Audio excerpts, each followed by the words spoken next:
Assalamualaikum, salam Malaysia Madani buat semua penonton bernama TV, khususnya bagi penonton Ruang Bicara malam ini edisi 8 November 2024 bersama saya Hilman Jamil.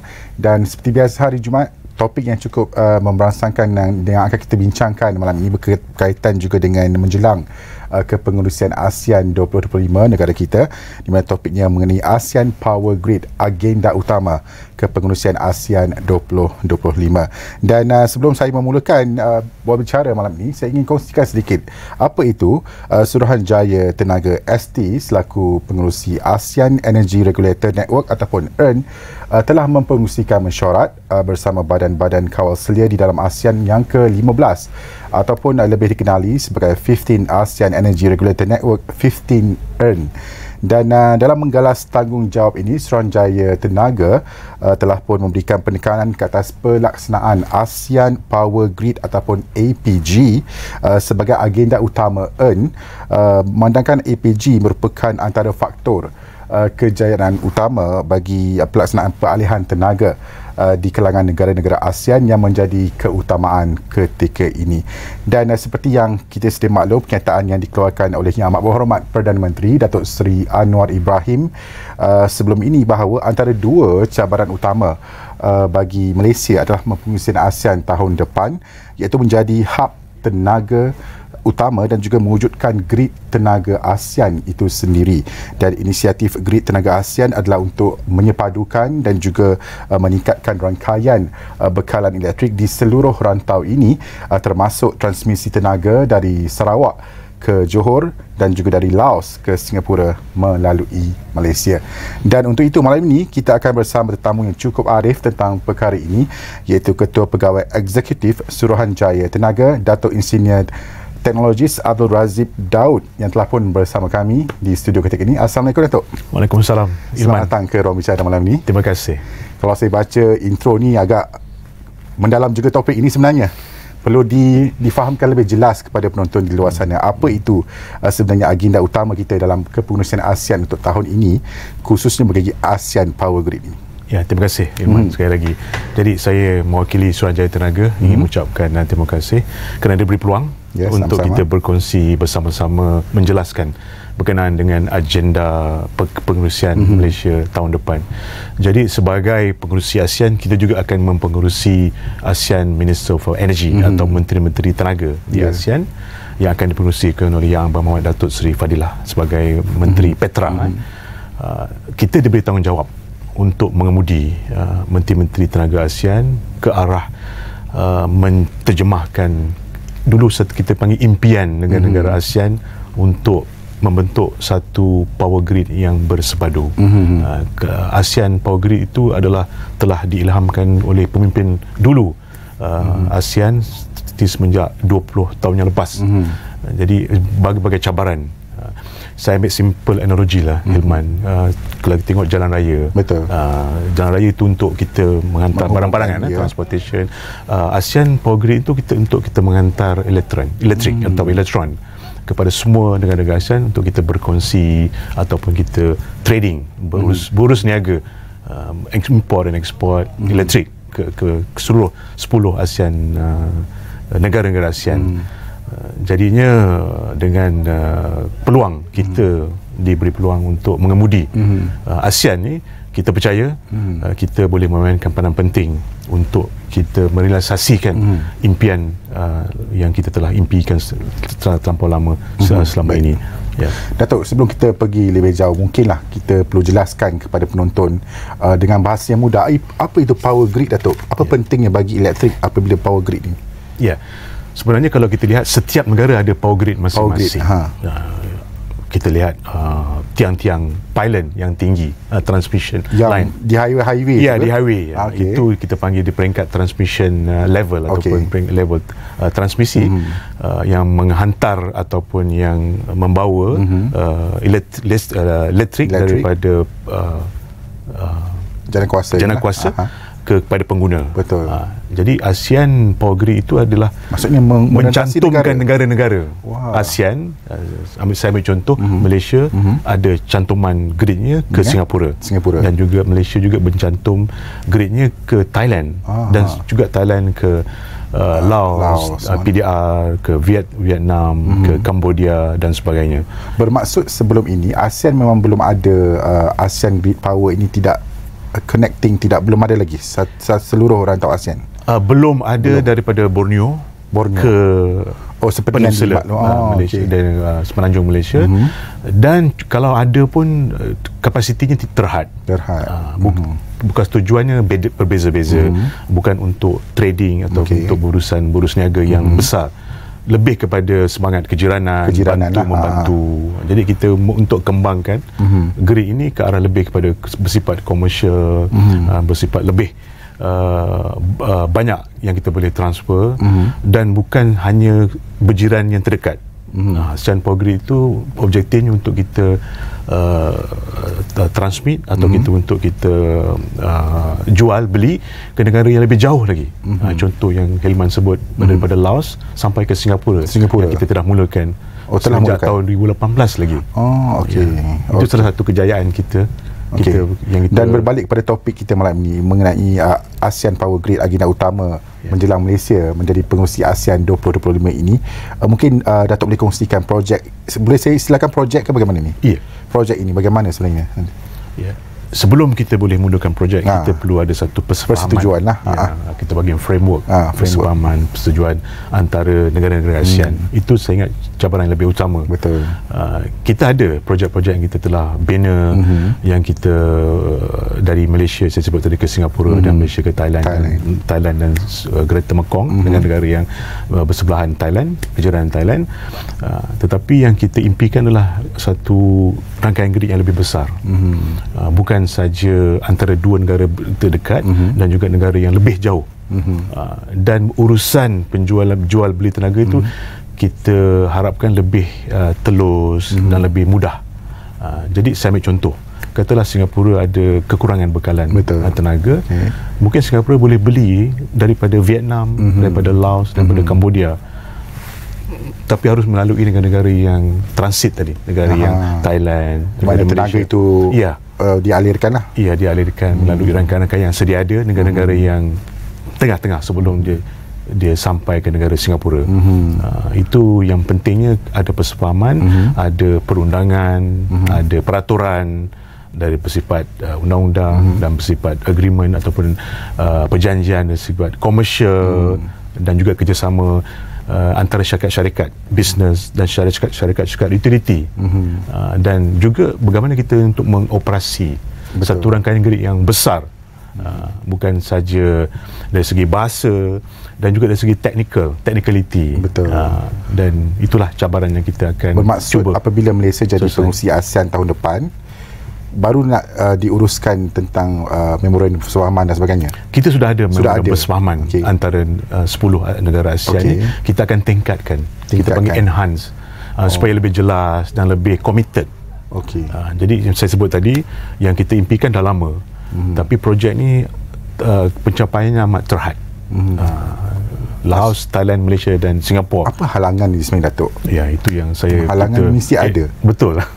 Bukan mudah untuk kita mencapai persetujuan 10 negara-negara ASEAN yang di bawah ASEAN. Jadi salah satu cabaran yang saya ingat yang utama adalah dari segi persetujuan politik. Dasar lah. Sebab kalau kita lihat, setiap negara ada dasar negara masing-masing. Kadang-kadang dia tidak ada alignment atau persetujuan ataupun berbeza dasar negara masing-masing dengan dasar regional ASEAN. Ada gaps lah. Jadi tugas kita untuk mencari persefahaman. Titik tengah lah. Titik tengah. Maksudnya situasi menang-menang tu mesti ada di setiap negara yang dicadangkan ini. Mereka nak win-win situation. Titik tengah kita dah dapat belum? Itu yang cabaran Malaysia yang kita anggap kita bawa dan kita percaya Malaysia sebagai tuan rumah ataupun pengerusi ASEAN tahun depan. Hilman betul mengenai win-win, dan kita juga bangkitkan soal mutual benefit, faedah bersama dan shared prosperity. Jadinya bila semua negara ASEAN nampak ke hadapan ada faedah masing-masing, persetujuan itu mudah untuk kita capai. Datuk, dia melibatkan urusan jual beli tenaga. Betul. So apabila Malaysia yang akan mengetuai ataupun mengepalai projek ini, soal harga dan sebagainya perlu dibincangkan juga. Betul. Merentasi setiap negara ini. Betul. Mungkin apa Datuk boleh kongsikan inisiatif-inisiatif yang telah pun dimulakan lebih awal setakat ini? Ya, kita ambil contoh kejayaan LTMS tadi. LTMS. Kita panggil multilateral. Kita bermula dengan bilateral yang saya sebut tadi. Betul. Antara jiran terdekat. Singapura dan Thailand. Ataupun multilateral, kita merangkumi lebih luas negara yang jauh daripada Malaysia atau Singapura. Laos kan. Kita bayangkan Malaysia, Singapura boleh beli daripada Laos kan. Jadi multilateral itu lebih bersifat persefahaman yang lebih besar, luas, dan dari segi komersial tu kita perlu pastikan dari segi cost dan pricingnya lebih telus, lebih adil untuk negara pengeksport dan juga negara pengimport. Dan negara yang di tengah-tengah tu kita panggil negara yang kita bayar tol lah. Dapat juga bayarannya? Ya, ataupun willing charge atau tol yang berpatutan. Jadi saya sebut tadi, bila ada transparansi, bila ada win-win situation, ada mutual benefit, shared benefit, jadi lebih mudah. Itulah kita akan ke depan tahun depan kita cuba bawa prinsip-prinsip beginilah untuk memudahkan persefahaman dan perjanjian antara negara-negara ASEAN ya. Okey, sebagaimana yang Datuk sebutkan tadi, dalam dunia trading ini ataupun perdagangan lah bagi kes ini, penjualan ataupun pengaliran elektrik di setiap negara ASEAN, mungkin strategi multilateral menjadi semakin penting, terutama apabila melibatkan bursa saham ni, Datuk. Macam mana ni kita nak, pembahagian ni perlulah orang kata fair and square lah ya. Bagaimana Datuk? Ya, sebelum saya jawab soalan Hilman tu, yang penting saya tekankan adalah apakah perbezaan zaman sekarang dengan zaman sebelum yang saya sebutkan. Perubahan. Kalau dulu tidak ada isu peralihan tenaga ataupun energy transition, jadi sekarang ada orang kata impetus, ada urgency untuk semua negara-negara ASEAN itu mencapai net zero ataupun net zero emission untuk ke arah 2050. Bukan negara kita aja ada cita-cita 2050. Negara, in fact semua negara ASEAN ada target mencapai 2050. Jadi kita ada satu titik pertemuan 2050. Jadi saya ambil contoh negara Laos, penduduknya hanya 7 juta. Tidak ramai ya, tetapi potensi tenaga boleh baru atau renewable energy terlampau besar. Hydro. Dia ada lebih kurang 20,000 megawatt. Jadi ada lebih. Kita panggil Laos ni battery of ASEAN. Battery of ASEAN. Jadi dia ada peluang untuk menjual, berdagang. Betul. Tapi keuntungan tu akan dinikmati oleh Laos. Negara yang menjual. Seperti mana di negara kita pun Sarawak kalau tak silap. Iya, betul. Sarawak pun yang kita dah umumkan ada satu projek yang telah diluluskan oleh pihak kerajaan daripada Sarawak ke Semenanjung.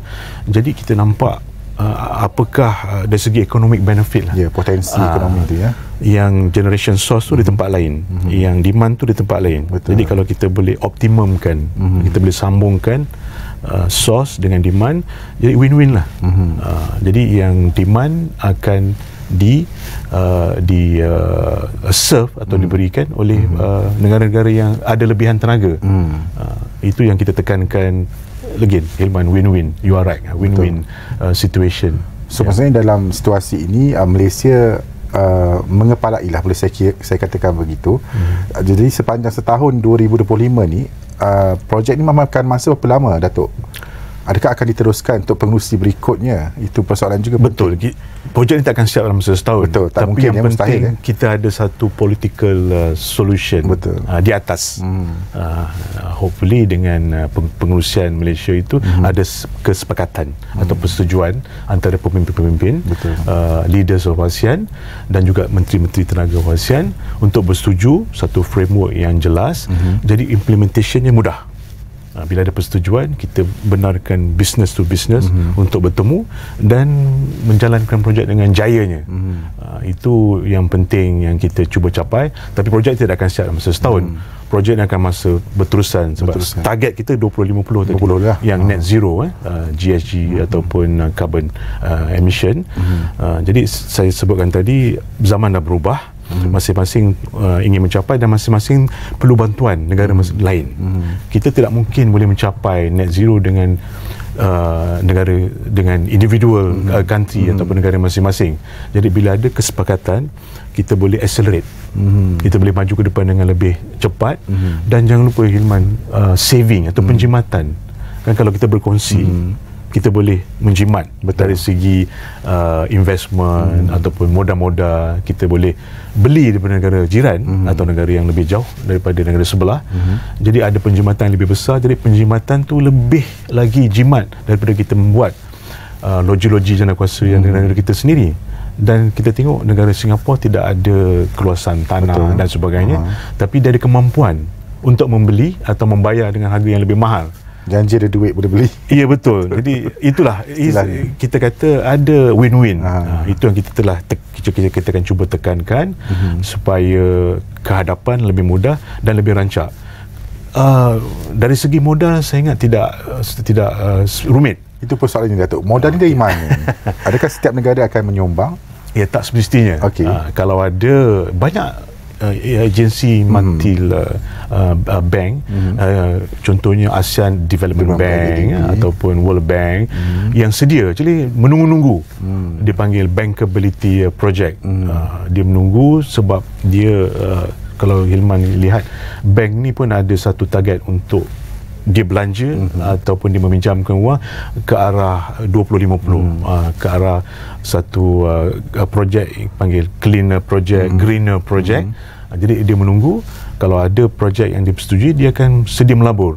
Ini sebenarnya satu projek infrastruktur yang besar, yang saya ingat mungkin negara-negara yang lain perlu bantuan daripada investment ataupun capital daripada luar negara dan juga dalam negara ASEAN, dan kita welcome pelaburan daripada negara luar, negara China, negara Western dan multilateral bank dan sebagainya untuk membantu. Saya ingat kalau kita lihat untuk menyokong usaha ini tidaklah susah sebenarnya. Case kita ada good case to support atau untuk kita meyakinkan pelabur-pelabur. Cuma apa yang pelabur nak adalah certainty, dari segi konsistensi, dari segi governance, dari segi transparansi yang jelas, supaya sebagai pelabur dia memerlukan return, jaminan pulangan dan sebagainya. Jadi sebenarnya pelaburan infrastruktur tu satu pelaburan jangka panjang yang stabil dan tidak volatile dengan keadaan geopolitik dan sebagainya. Itu yang kita harapan kita untuk kita meyakinkan pelabur-pelabur luar. Itu paling penting sebenarnya. Datuk, kita akan beristirahat dulu, Datuk. Semakin teruja saya untuk membicarakan tentang ASEAN Grid ini, kerana kita akan menyatukan ataupun kesinambungan antara negara-negara ASEAN dalam pembekalan elektrik di seluruh rantau ini. Baik, kembali selepas ini teruskan bersama Ruang Bicara.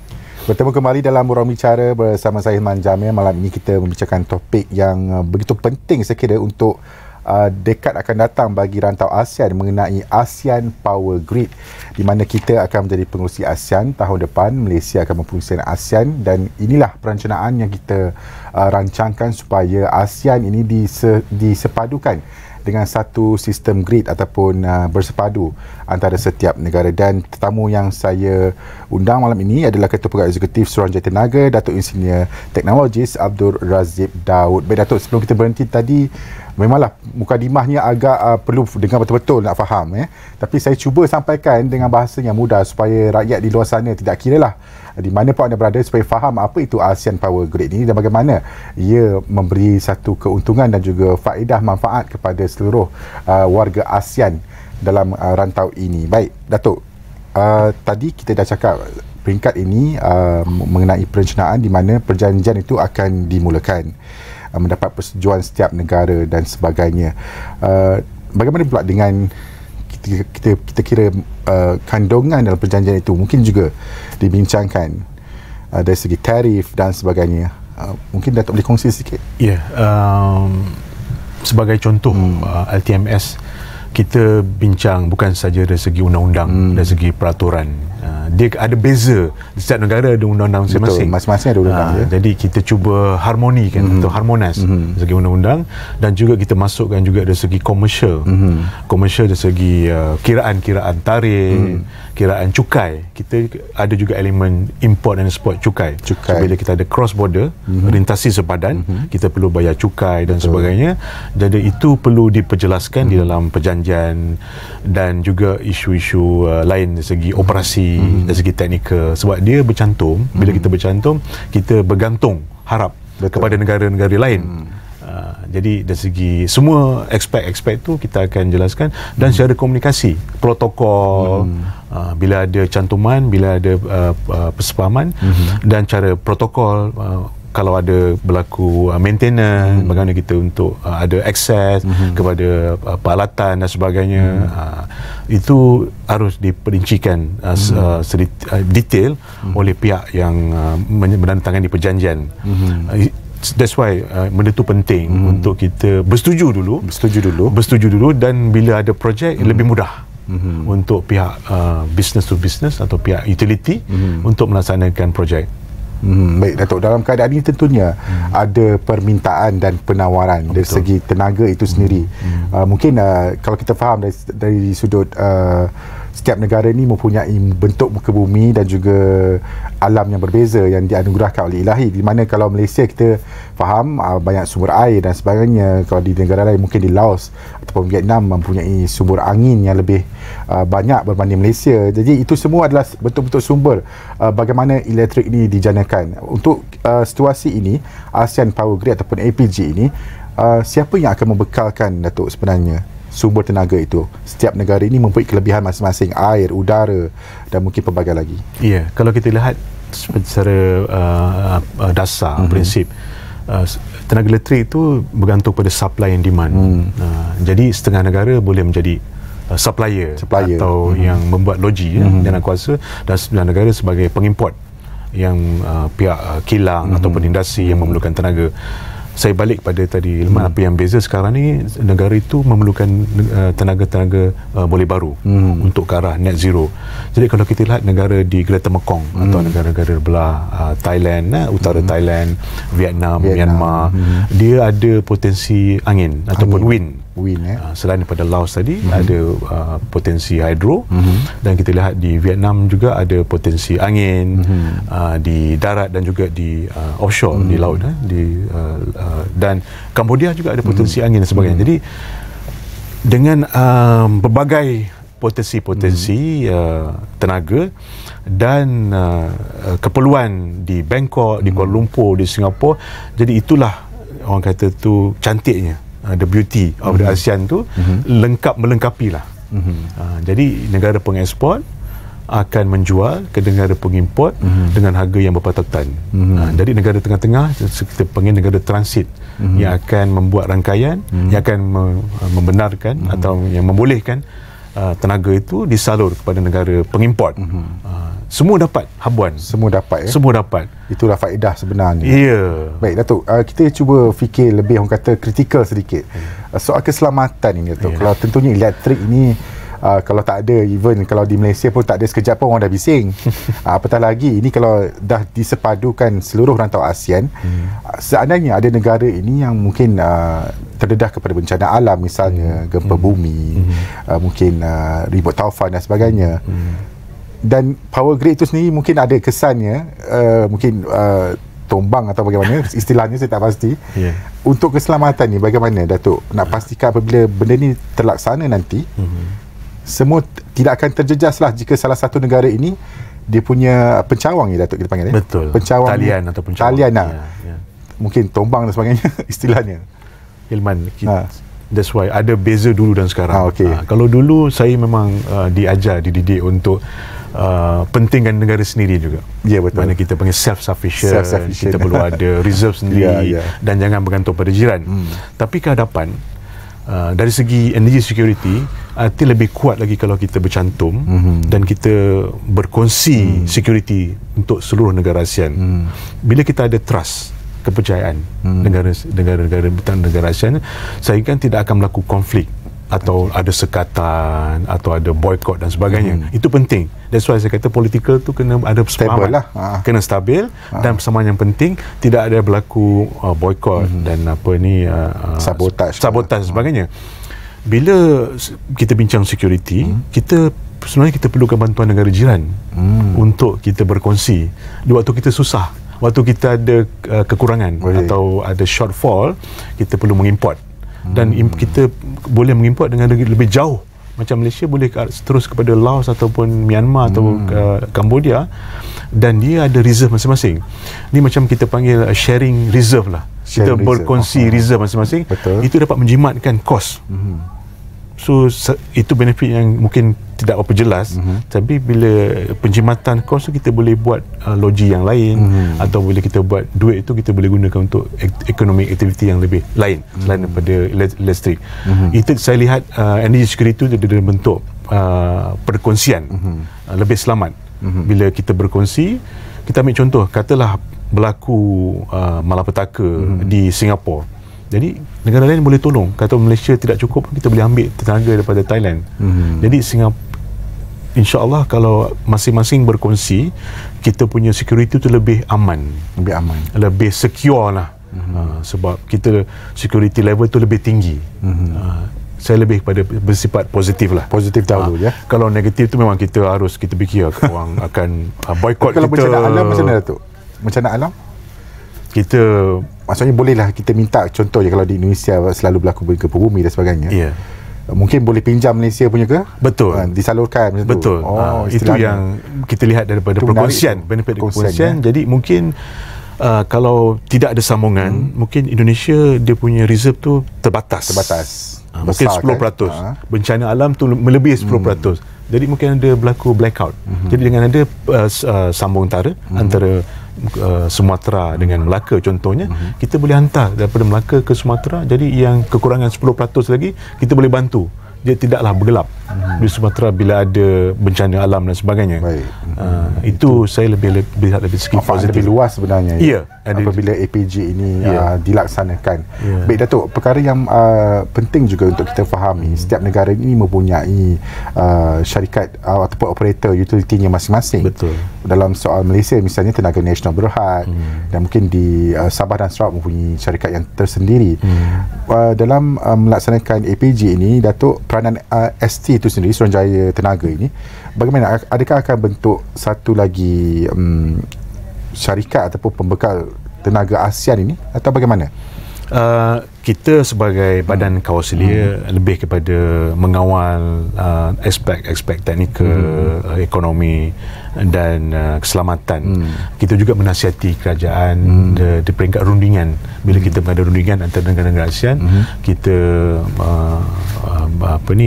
bersatu ataupun menasihatkan kementerian untuk menjaga kepentingan negara kita bila ada kita berunding berkenaan dengan perjanjian dan sebagainya. Tapi utility this more to business lah.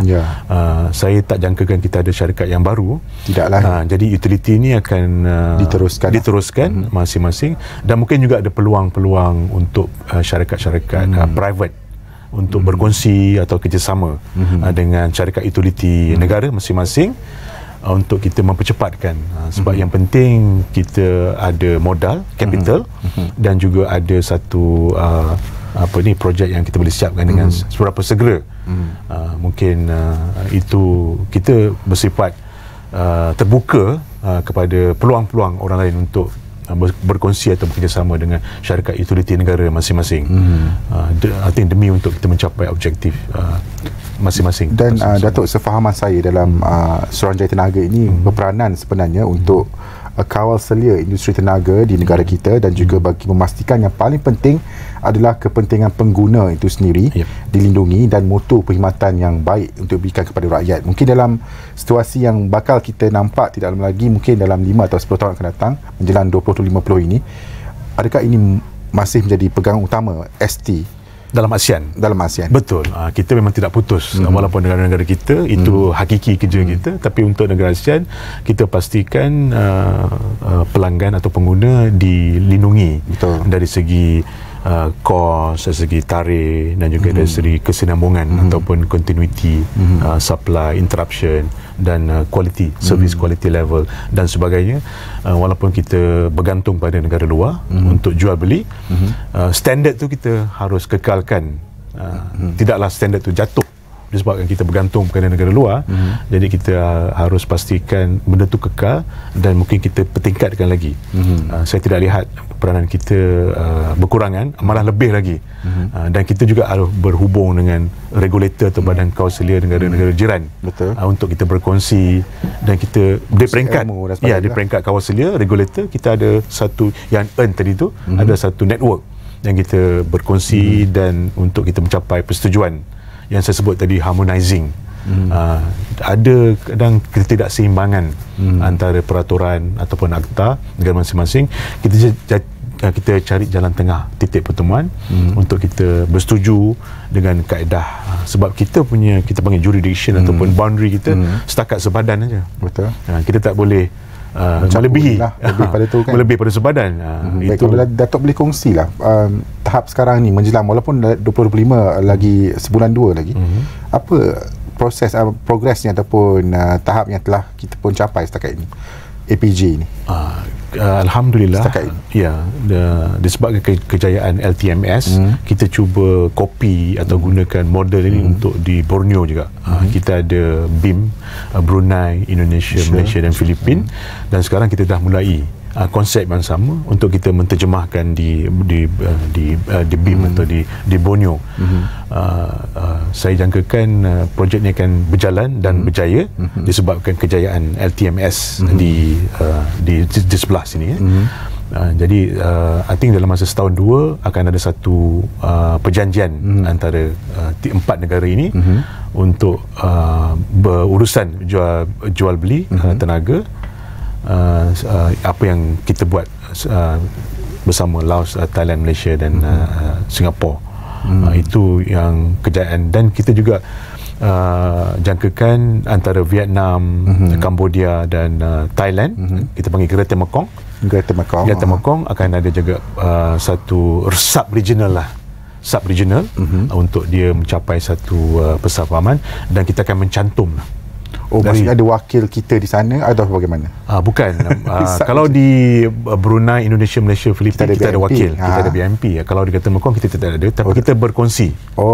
Kita berkongsi tata cara ataupun peraturan, cara pengiraan tadi, toll tadi, wheeling charges, cara protokol, dan kita bertambah baik.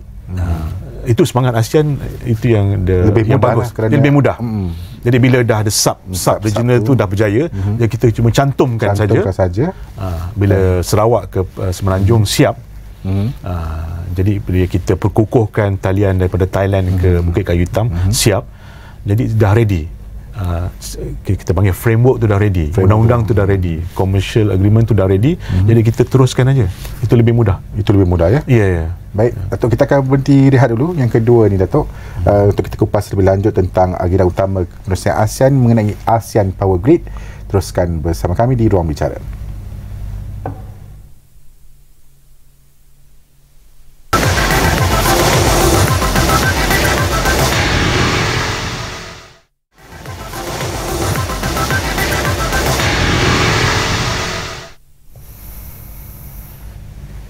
Ya, diam tak diam hampir 40 minit sebenarnya Ruang Bicara telah pun berkeudara malam ini mengenai topik ASEAN Power Grid, agenda utama kepengurusian ASEAN 2025 bersama tetamu Datuk Insinyur Teknologis Abdul Razib Daud, Ketua Pegawai Eksekutif Suruhanjaya Tenaga, dan kita telah membicarakan saya kira hampir untuk sampai ke lebih fahaman lah tentang apa yang kita nak buat untuk 2025 ini, menyepadukan tenaga elektrik bagi rantau ini, dan mungkin ada manfaatnya kepada seluruh negara di rantau ini.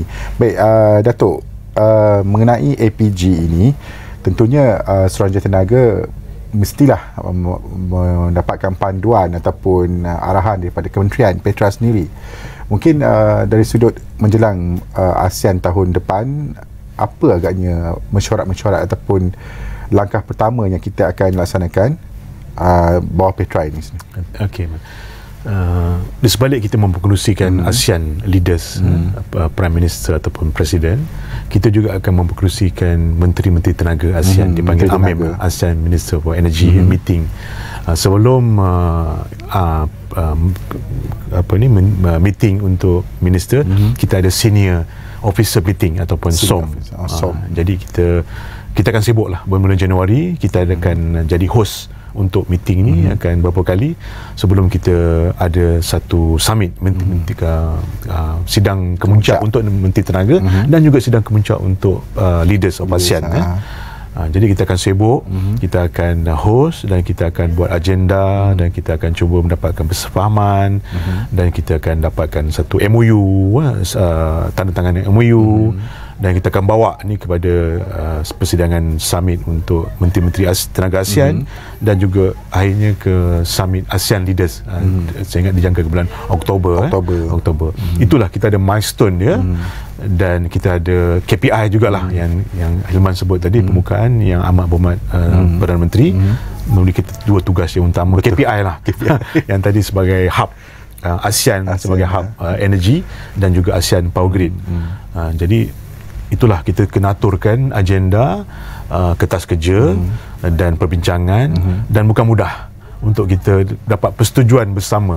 Itulah cabaran penting, tapi saya pasti di bawah leadership ataupun kepimpinan yang amat berhormat Timbalan Perdana Menteri selaku Menteri Petra, dan akan cuba mendapatkan satu konsensus among 10 ASEAN member countries, dan kita akan bawa kepada the final summit ASEAN Leaders lah. Dan itulah, saya ingat, kalau dapat kita jayakan, salah satu kejayaan besar negara kita waktu kita memimpin Menteri Tenaga dan juga ASEAN Leaders. Dan tentunya Datuk, apabila perencanaan ini dilaksanakan pada tahun depan, apabila semua sudah bersetuju dan sebagainya, gerak kerja pun sudah mula boleh diaturkan. Tentunya ia akan melibatkan manfaat bersama setiap negara ini dari segi penyertaan syarikat-syarikat, mungkinlah syarikat tempatan, sekaligus memberi peluang pekerjaan kepada anak muda Malaysia dalam khususnya bidang tenaga ini. Mungkin Datuk melihat bagaimana ini? Melman, dulu kita tak pernah fikirkan orang Malaysia boleh jual tenaga sampai ke Laos contohnya, atau ke Thailand, atau ke Vietnam, atau Cambodia, atau Myanmar, atau even ke Sarawak, ke Kalimantan dan sebagainya. Dan bila kita ada satu ASEAN Grid ni, kita boleh trade. Kita di sini tapi boleh menjual elektrik sampai ke negara-negara ASEAN seluruhnya. Tidak termimpi lah, tidak terjangka. Ini possibility. Jadi kalau kita ada satu ataupun kita buat satu solar farm ataupun mini hydro di Malaysia, kita boleh jual untuk negara-negara ASEAN, dan kita boleh dapat nilai yang lebih tinggi ataupun peluang untuk Malaysia untuk macam kita ekspor lah. Dulu kita tak berjangka kita boleh ekspor elektrik ke negara luar. Jadi dengan ada APG ni, kita boleh ekspor dalam negara kita sendiri. Jadi kita mungkin kita boleh jadi macam intermediary ataupun kita trader. Kita jadi trader untuk mewakili syarikat-syarikat untuk jual beli, macam pasaran saham lah contohnya. Trader, dan kita boleh jadi satu institusi kewangan untuk financing dan juga untuk hedging dan juga any financial instrument, insurance dan sebagainya. Dah merit luas. Dulu kita hanya negara kita saja jualan tenaga ni, dah bila dah meluas, peluang tu lebih. Dan jangan lupa kita ni negara transit lah. Kalau nak bawa ke Singapura, kena lalu Malaysia dulu kan. Malaysia tak boleh ke tepi. So bila transit tu ada kelebihan kita lah. Orang tengah lah. Bukan orang tengah kita mendera orang bawah. Kita orang tengah tu kita untuk menyelesaikan masalah antara pengimport dan pengeksport. Kita ada peranan kita lah. Sebagai negara tengah, negara perantara. Kedudukan strategik Malaysia lah. Itu peluang, dan syarikat kita pun boleh melamun negara luar. Bila ada peluang negara Laos atau Cambodia, syarikat kita yang dah berjaya di Malaysia, dan boleh kita transfer ataupun mencari peluang negara lain. Betul. Dan dia dah meluas lah, tidak ada restriction lagi. Itulah bila ada penyatuan ekonomi tu. Jadi ASEAN tu lebih besar, pasaran ASEAN tu lebih besar dan lebih tinggi naik. Ekonominya lebih tinggi menaik. Sebab ASEAN ni membangun dengan pesat. Bila ekonomi membangun, permintaan tenaga pun naik. Sama naik. Mungkin 2-3 kali ganda. Betul. Sebab tenaga tu pemangkin ekonomi. Tanpa tenaga, ekonomi tidak boleh berjalan. Datuk, kalau kita lihat sekarang banyak juga negara, mungkin Malaysia juga ada, menggunakan sumber tenaga yang masih lama seperti arang batu dan sebagainya. Jadi apabila perkara ini dilaksanakan, keutamaan adalah sumber tenaga diperbaharui dan tentunya ia secara tak langsung akan memberikan lebih baik kepada iklim setiap negara ini, kerana kita sibuk dengan isu perubahan iklim dan sebagainya yang cukup membimbangkan untuk ke depan ini, dekad-dekad yang akan datang ini. Jadi Datuk melihat bagaimana apabila APG ini dilaksanakan, tentunya setiap negara kuranglah isu tentang mendapatkan sumber tenaga daripada cara-cara tradisional ataupun cara-cara. Sebelum saya jawab soalan regional tu, kita berbalik kepada negara kita lah. Kita masih ada juga ya? Kita ada satu roadmap, kita panggil National Energy Transition Roadmap atau NETA, ke arah 2050 greenhouse ataupun net zero greenhouse gas. Jadi sekarang kita punya energy mix masih ada lagi arang batu dan juga gas, tapi kita ada polisi yang jelas. Kita tak akan bina lagi loji jenayah bersifat arang batu ataupun menggunakan sumber arang batu. Terakhir, loji arang batu ni akan tamat pada tahun 2044 tak silap saya. Dan kita tak akan menyambung kontrak, dan kita akan ganti dengan sumber tenaga boleh baru, solar dan sebagainya.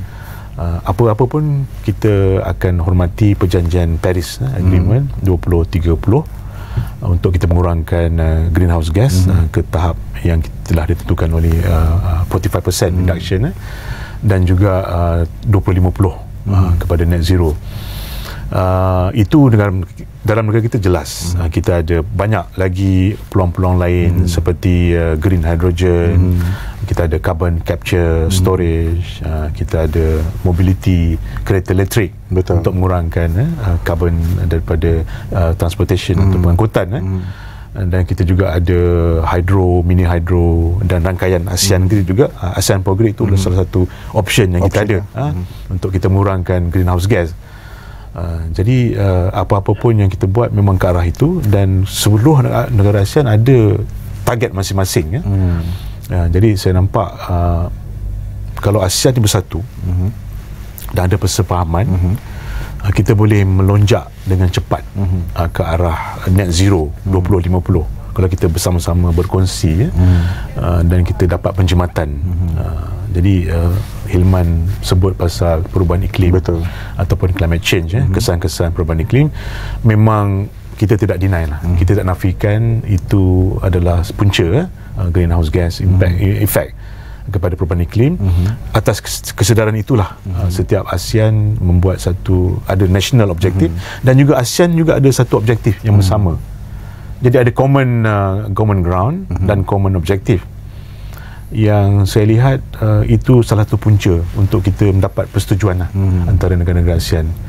Dan saya lihat peluang ekonomi pun banyak bila kita beralih daripada ekonomi bersifat carbon ataupun fossil fuel. Kita akan create satu so-called green ekonomi lah, satu teknologi baru, satu peluang baru. Mungkin ada banyak tambah nilainya, lebih nilainya, lebih bersifat sophisticated, lebih bersifat digital, dan lebih bersifat menyeluruh, dan dengan peluang-peluang pekerjaan. Yang penting kita ada satu perancangan palian tenaga yang lebih cekap, lebih inklusif lah, yang lebih adil, yang lebih orang kata tu just transition, lebih sustain, dan tak lupa juga security lah. Kita sekali tidak akan benarkan kestabilan pembekalan tenaga itu terjejas. Kalau tidak akan menjejaskan ekonomi ataupun livelihood ataupun kehidupan masyarakat. Jadi memang kita, kalau Hilman kita selalu sebut kita energy trilemma lah, yang kita selalu imbang. Kita kena imbang dengan sama rata. Yang pertama, Dilema pertama, energy security. Security itu penting. Yang penting. Yang pertama. Yang kedua, energy affordability. Harga. Last, yang terakhir, dilemanya adalah energy sustainability. Kemampanan tenaga itu untuk masa depan. Betul. Anak cucu kita lah. Supaya kita address climate change, perubahan iklim dan kesan-kesannya ke arah supaya kemampanan alam sekitar ni untuk anak cucu kita lah seterusnya. Baik Datuk, diam kita berbaki tinggal 5 minit saja lagi Datuk. Dalam sejam tak cukup membicarakan soal APG ni, ASEAN Power Grid. Mungkinlah saya faham Datuk tengah sibuk sekarang ni menjelang ASEAN tidak lama lagi, menjelang Januari nanti. Mungkin apa harapan Datuk lah di saat sebelum kita membentangkan kepada negara-negara anggota ASEAN ini tentang projek ini APG supaya dapat dilaksanakan sesegera yang mungkin lah. Ya. Kami menyambut baik responsibility ataupun tanggungjawab yang diberikan oleh negara ASEAN yang lain kepada Malaysia untuk menerajui kepimpinan bukan saja di peringkat leader ASEAN dan juga di peringkat menteri-menteri tenaga. Dengan kerjasama semua negara ASEAN, insya-Allah kita boleh berjaya. Tapi kita lebih bersifat inklusif. Tema kita tahun depan inklusif dan sustainability, sustainable.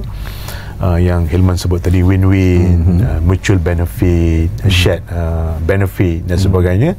InsyaAllah kita yakin kita akan boleh meyakinkan negara-negara ASEAN lain untuk bersama-sama kita merangka satu framework atau satu persepahaman yang jitu, yang tulen, yang adil untuk kita bergerak bersama. Saya lihat banyak justifikasi ataupun supporting argument yang boleh membawa kita ke arah satu persefahaman yang terbaik. Malaysia yang bersifat ramah ataupun diplomasinya amat tinggi dengan ASEAN. Saya ingat di bawah kepimpinan Yang Amat Berhormat Perdana Menteri dengan networkingnya dan sebagainya, saya lihat ini satu peluang terbaik. Ini peluang keemasan yang kita tunggu 10 tahun Hilman. Betul. Untuk kita berputar untuk menjadi tuan rumah ataupun chairmanship. Betul. Jadi kita harus ini peluang yang terbaik. Ya, peluang yang terbaik. Dan kita bukan memikir kepentingan kita saja. Yang Abang Muhammad selalu tekankan kepentingan regional ASEAN. Jadi bila kita bawa satu aspirasi ASEAN, insya-Allah saya fikir dengan kerjasama, dan kita perlu mendapat persetujuan, konsensus semua negara. Betul. No one left behind lah. Ada negara yang tak nak ke Datuk? Kalau berkongsi. Itu konsep centrality ASEAN. Kita tidak akan tinggalkan negara yang lain. Kita akan pujuk lah. Perlu pujuk, perlu meyakinkan. Jadi saya ingat dari segi ekonomi yang kita dah bincang panjang lebar, benefit dari segi faedah ekonomi itu memang semua dapat lah.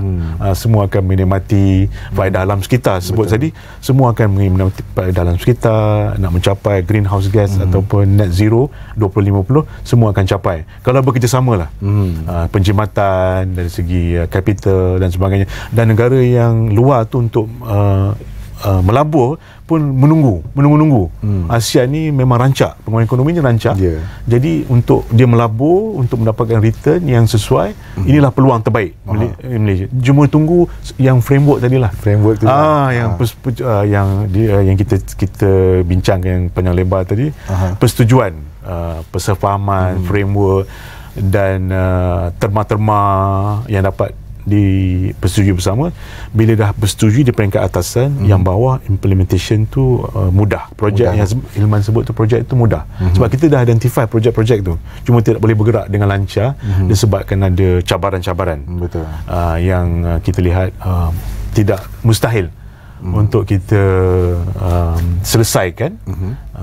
Jadi kalau untuk saya sebagai sebagai datang pada Suruhanjaya Tenaga, kami bukan melihat APG ni sebagai ekonomi saja. Kami lebih melihat kepada alam sekitar.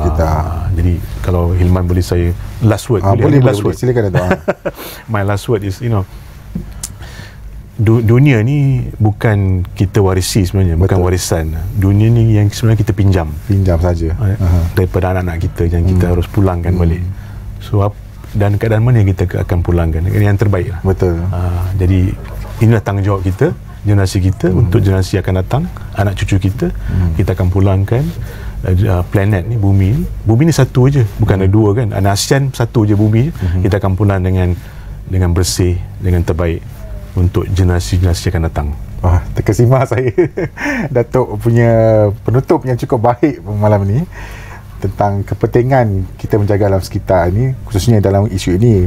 Tenaga ni kita akan wariskan kepada generasi akan datang. Kalau kita wariskan sesuatu yang buruk ataupun yang tidak boleh berguna nanti, apa akan jadi kepada generasi akan datang. Baik, terima kasih.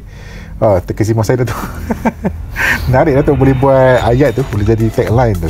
Okay, terima kasih saya ucapkan kepada Ketua Pegawai Eksekutif Suruhanjaya Tenaga, Datuk Insinyur Teknologis Abdul Razif Daud, atas kongsian yang cukup bermanfaat mengenai ASEAN Power Grid, agenda utama kepengurusian ASEAN 2025. Mungkin ke depan kita boleh panggil lagi, Datuk, insyaAllah.